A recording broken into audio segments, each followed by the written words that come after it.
I vividly recall the day I first encountered Alex as though it unfolded just yesterday. I found myself nestled in a quaint dive cafe, nursing the most affordable cup of coffee available, attempting to untangle the web of my scattered thoughts and aspirations. That's when he strolled in, akin to a scene plucked from a cinematic masterpiece, albeit devoid of any dramatic lighting or accompanying melodies. Instead, the atmosphere was defined by the gentle jingle of the doorbell and the lingering aroma of stale coffee mingled with his distinct aftershave. "Is this seat taken?" he inquired, gesturing towards the empty chair opposite me with a smile capable of inducing instant infatuation. "It looks free to me," I responded, striving for an air of nonchalance, despite the flurry of excitement his unexpected presence stirred within me. As conversation ensued, it became increasingly apparent that we shared a kinship that transcended mere acquaintance. Our interests aligned seamlessly, from indulging in mindless television series to engaging in spirited debates over preferred pizza toppings. Pineapple, anyone? Fast forward, and we transitioned from casual encounters to a genuine relationship that felt as though it had spanned lifetimes. Before we knew it, discussions of matrimony were underway. Yet, amidst the burgeoning romance, the specter of drama loomed. Alex's parents, a force to be reckoned with, greeted me with thinly veiled scrutiny upon our initial encounter. Their smiles, though ostensibly welcoming, betrayed an underlying assessment of my worthiness. "So, you're the girl Alex can't stop talking about," his mother remarked, her tone tinged with a coldness that sent shivers down my spine. "Guilty as charged," I retorted, masking any semblance of insecurity. However, their insistence on a prenuptial agreement struck a discordant note. While I harbored no ulterior motives, the notion of such a contract felt inherently distrustful. "I'll sign your prenup," I acquiesced, "but under one condition. If infidelity rears its ugly head, the transgressor foots the bill, $100,000. Alex's reaction mirrored a mixture of disbelief and discomfort. Yet I remained resolute. Past experiences had taught me the value of safeguarding against betrayal. We believed this compromise would quell any familial objections, but fate had other plans. One evening, nestled together on our beloved, albeit dilapidated couch, a symbol of our shared history, we found ourselves dreaming of a future beyond our means. Italy beckoned, its allure irresistible despite our financial constraints. "Think about it, Alex," I enthused, envisioning the culinary delights and artistic wonders awaiting us. However, reality reared its pragmatic head. "Our bank account screams backyard camping, rather than romantic Venetian getaway," he quipped, punctuating his words with a playful squeeze. Undeterred, I proposed a strategy of thrift and sacrifice, teasingly targeting his beloved video games as potential casualties. Our banter echoed the essence of our relationship. Dreamers grounded in the practicalities of everyday life. In the midst of mundane chores and playful banter, the topic of starting a family surfaced, a prospect both exhilarating and daunting. "Emily, we need to talk about starting a family," Alex broached, his voice tinged with uncertainty. The weight of the conversation hung in the air as we navigated the uncertain terrain of parenthood, finding solace in the unwavering support of one another. How daunting could it be? I chuckled, a blend of nerves and affection coloring my laughter. Famous last words, babe. That's how it was with us. No matter the challenge, we tackled it hand in hand. Even as Alex's mother began dropping not-so-subtle hints about grandchildren at every opportunity, we maintained our united front. "Emily, darling, when will you give me some grandbabies?" "Time isn't standing still, you know," she'd remark, her tone sugary but her message anything but. I'd plaster on a smile, biting back retorts, and Alex would interject, "Mom, give it a rest, will you? These things take time." Yet, as the months passed, pressure mounted, not just from his mother, but from within. Our desire for a family clashed with the harsh reality of infertility. Ever since Judy, his mother, discovered her newfound hobby of tormenting me, our home transformed into a battleground, her weapon of choice a razor-sharp tongue. One Sunday lunch, as we gathered for what should have been a tranquil meal, Judy barged in uninvited, her presence casting a shadow over the room. "Well, isn't this quaint?" she began, dripping with sarcasm, her gaze sweeping over our modest spread. "Emily, dear, I can see you've been slaving away in the kitchen all morning," she remarked, a smirk dancing on her lips. Attempting to diffuse the tension, I offered a feeble smile, urging her to take a seat. But Judy wasted no time before launching into her assault. "You know, Emily," she began, her voice laced with condescension, "Mrs. Henderson's grandson was just born. It got me thinking, when are you and Alex going to give me some good news?" Heat flooded my cheeks, a mixture of humiliation and indignation burning within me. I sought solace in Alex's gaze, only to find him engrossed in his plate, a feeble attempt at avoidance. "Mom, come on," he muttered weakly. But his lackluster defense only fueled Judy's relentless tirade. "Alex, dear, I don't mean to be cruel," Judy continued, "but you're not running a charity here. You work hard for your money. Why waste it on Emily if she can't even fulfill her basic duties as a wife? A cleaning service and a cook would be far more efficient, don't you think?" Unable to contain my frustration any longer, I spoke up. "Judy, I am trying my best here. It's not like I don't want to have kids. And as for the house and my cooking, well, I didn't realize marriage was a service contract." But my words fell on deaf ears. Judy remained steadfast in her judgment, her criticisms cutting deeper with each passing day. She scrutinized every corner of our home, disparaging my appearance and undermining my role as a wife. With each visit, her comments grew sharper, her disapproval more pronounced. "Is that what you're wearing?" she'd sneer. "A wife should dress to please her husband. No wonder Alex is always exhausted. He has to come home to this." I attempted to defend myself, to reason with her, but it was futile. Judy had made up her mind, and nothing could sway her perception. And in that moment, the realization dawned upon me. I was fighting this battle alone. No matter what I said or did, Alex's stance, or lack thereof, remained the most painful blow. Each night, after Judy's departure, we'd engage in heated arguments. "Why won't you stand up for me, Alex? She's walking all over us, and you're just letting her," I'd plead. "Emily, she's old, set in her ways," he'd respond. "What do you want me to do, kick my own mom out?" But it was clear this was more than just about Judy's disapproval. It was about us, our marriage, and whether we were strong enough to stand together or succumb to Judy's criticisms. As the days turned into weeks, I realized this wasn't merely a phase. It was a full-blown siege. If we didn't act soon, there might not be anything left to salvage. The strain extended beyond the home front. Alex himself began behaving oddly. It wasn't the typical stress from work. It was something deeper, something that twisted my stomach into knots. It began with the phone calls. Alex, who had always been transparent, suddenly started stepping out of the room every time he received a call, always from the same caller ID, John from work. One evening, trying to keep my voice casual, I asked, "Who's John from work?" Alex flinched, a telltale sign of unease. "Oh, just a new guy at the office. Lots of questions, you know," he replied, but his evasiveness only fueled my suspicions. Then there was his sudden interest in his appearance. Gone were the days of graphic tees and worn-out jeans. Now it was all crisp shirts, slacks, and cologne. "Since when did you care about smelling like a department store?" I teased. "Just felt like changing things up. No harm in that, right?" He replied a bit too quickly. The late nights at work became a regular occurrence. "Another long one, babe." He'd text, promising he wouldn't be late, but the clock would tick well past midnight before I heard his keys in the door. Try as I might, I couldn't shake the feeling that something was off. That's when I made the decision to hire a private detective.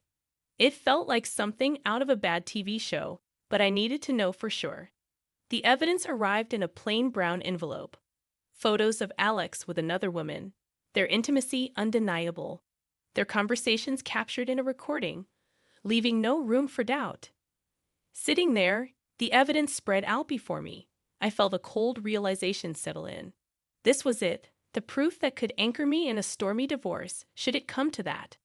But I kept it all a secret, a painful burden I chose to carry alone. I wasn't ready to confront him, not yet. I needed a plan, a way to navigate the wreckage of our marriage with my dignity intact. The following days were a blur. Alex continued his charade, and I played along, the perfect wife with a smile plastered on my face and a heart breaking silently. But then, one day, as I passed by Alex's office, their voices caught my attention. Alex and Judy discussing me. And what I heard changed everything. I stood there, rooted to the spot, a mix of shock and anger boiling inside me. They were planning my exit from this family as casually as one would plan a grocery list. The hurt ran deep, but it sparked something else in me, a burning desire for revenge. They thought they could use me, discard me at their convenience. I'd show them I wasn't just some pawn in their twisted game. A few days later, during a family dinner that felt more like a farce than a meal, Judy brought up her upcoming birthday with the same smirk I had come to despise. "So, Emily dear, what are you planning for my birthday? Something special, I hope?" she inquired, her voice dripping with fake sweetness. I met her gaze, my face a mask of calm. "Actually, Judy, I was thinking of throwing you a dinner at the city's most luxurious restaurant. A night you won't forget," I replied. Her eyes lit up with greed, and she exchanged a quick, satisfied look with Alex. They thought they had me cornered, but little did they know I was already 2 steps ahead.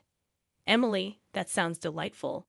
Just close family, keep it intimate," Judy insisted, her voice saccharine. "Of course, Judy. It'll be our pleasure," I replied, the words tasting like ash in my mouth. The weeks leading up to Judy's 70th birthday felt like a slow march towards D-Day.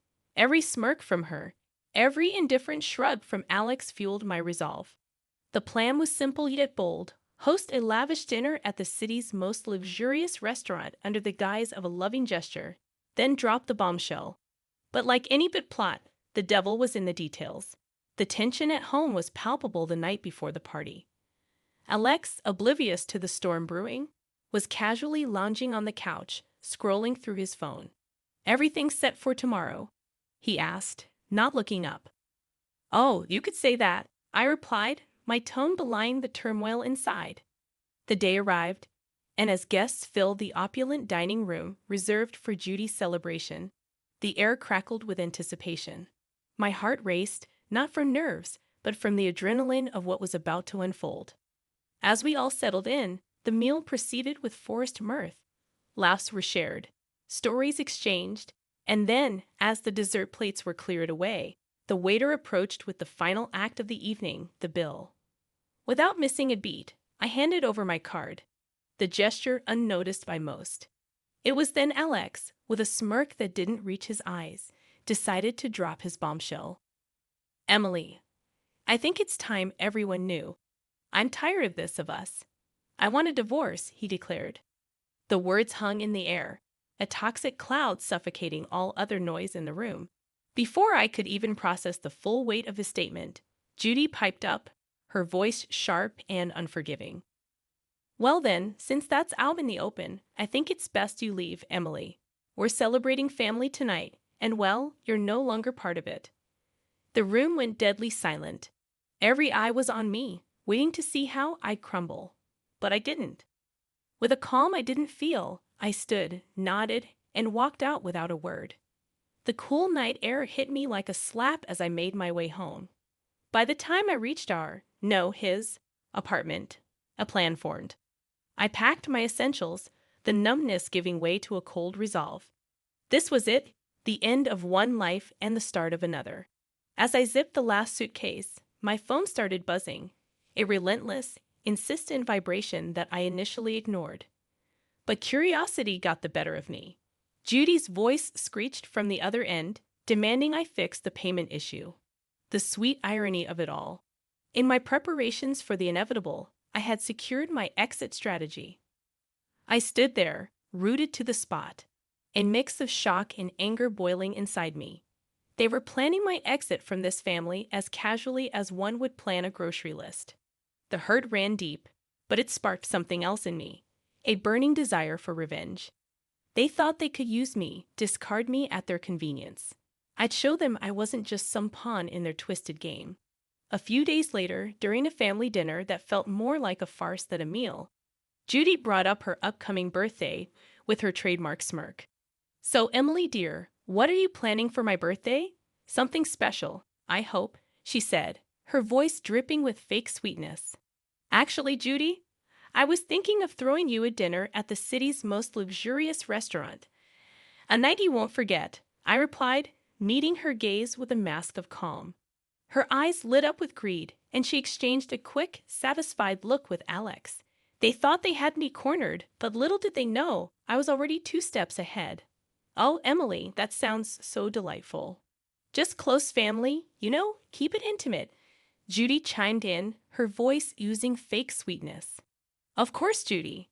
It'll be our pleasure," I replied, the words tasting like ash in my mouth. The weeks leading up to Judy's 70th birthday felt like a slow march towards D-Day. Every smirk from her, every indifferent shrug from Alex fueled my resolve. The plan was simple yet bold: host a lavish dinner at the city's most luxurious restaurant under the guise of a loving gesture, then drop the bombshell. But like any good plot, the devil was in the details. The tension at home the night before the party was palpable. Alex, oblivious to the storm brewing, was casually lounging on the couch, scrolling through his phone. "Everything set for tomorrow?" he asked, not looking up. "Oh, you could say that," I replied, my tone belying the turmoil inside. The day arrived, and as guests started to fill the opulent dining room reserved for Judy's celebration, the air was thick with anticipation. My heart raced, not from nerves, but from the adrenaline of what was about to unfold. Judy, ever the queen bee, basked in the attention, lavishing in the luxury of her surroundings. "Oh, Emily, you outdone yourself. This place is exquisite," she exclaimed, her voice loud enough for nearby tables to hear. As we all settled in and the meal proceeded with forced mirth, laughs were shared, stories exchanged. Then, as the dessert plates were cleared away, the waiter approached with the final act of the evening, the bill. He leaned in discreetly, informing us the dinner cost was $33,000. Without missing a beat, I handed over my card, the gesture unnoticed by most. It was then Alex, with a smirk that didn't reach his eyes, decided to drop his bombshell. "Emily, I think it's time everyone knew. I'm tired of this of us. I want a divorce," he announced, his words hanging in the air like a toxic cloud. Judy wasted no time in adding her poison. "Well, since that's out in the open, I think it's best you leave, Emily. We're celebrating family tonight, and well, you're no longer part of it." The room went deadly silent, every eye on me, waiting to see how I'd crumble. But I didn't. With a calm I didn't feel, I stood, nodded, and walked out without a word. The cool night air hit me like a slap as I made my way home. The finality of everything that had happened washed over me in waves. By the time I reached what used to be our shared home for the last time, a plan had formed. As I stepped through the door, the air crackled with tension, thick enough to cut with a knife. Alex and Judy were there, looking like they'd been arguing. "You've got some nerve showing up here after last night." Alex spat out, his face a mix of anger and disbelief. "Ungrateful wretch. You've embarrassed us in front of the whole city," Judy added, her voice sharp and unforgiving. But my mind was made up. I tossed the divorce papers on the table, the photos of Alex's infidelity on top. "You should be more concerned with this," I said, my tone steady. The color drained from Alex's face as he picked up the photos, his mother peering over his shoulder. Their outrage turned to shock, then to panic as they realized the extent of what I had. "And let's not forget the prenup, shall we?" I continued, my voice cold, final. "You cheat, you pay. $100,000 to be exact." Judy's face twisted into a snarl. "You wouldn't dare. You can't do this to us." "Oh, but I can, and I will," I replied, my tone unwavering. The begging turned to pleading, their words a desperate scramble to salvage what they could. But my mind was made up. In the end, Alex had no choice but to borrow the money from his parents to pay me. As I left that house for the last time, check in hand, I felt the weight lift off my shoulders. After everything, I used the payout from Alex to put a down payment on a small but cozy place of my own. Life's quieter now, and I like it that way.